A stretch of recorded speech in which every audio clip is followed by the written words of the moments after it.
তোমার ছেলের মারবো না তো কি করবো আমি? আমার জায়গায় অন্য কেউ হইলে তোর মায়েরাই ফেলাইতো। ওর কত বড় সাহস, বাবার অনুমতি ছাড়া বাবার কেবিনে যা চেয়ারে বসে থাকে। মানে বুঝতে পারো নাই, চেয়ার দখলের ধান্দা করতেছে। আর আমি বাইসে থাকতে আমার সম্পত্তি অন্য কেউ ভোগ করবো, আমি সেটা চামো? মরে যা, তুই অহন মরে যা, তোর মরণ উচিত। আমি আমার বাপের কেবিনে বমু না তো কে বইবো? হ্যাঁ, তোর বাপ বইবো, আমি বমু।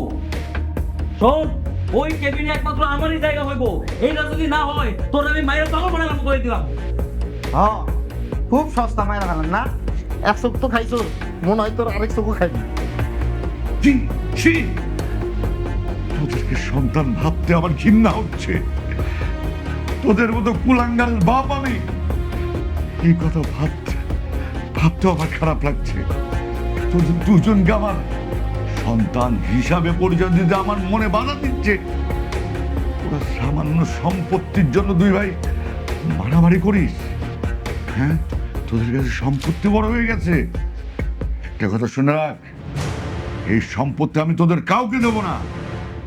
প্রয়োজন হলে আমি এতিমখানা দান করে দেব। তোরা দুই ভাই অফিসে আমার মান সম্মান সব ধুলায় মিশিয়ে দিয়েছিস। আর একটা কথা শুনে রাখ,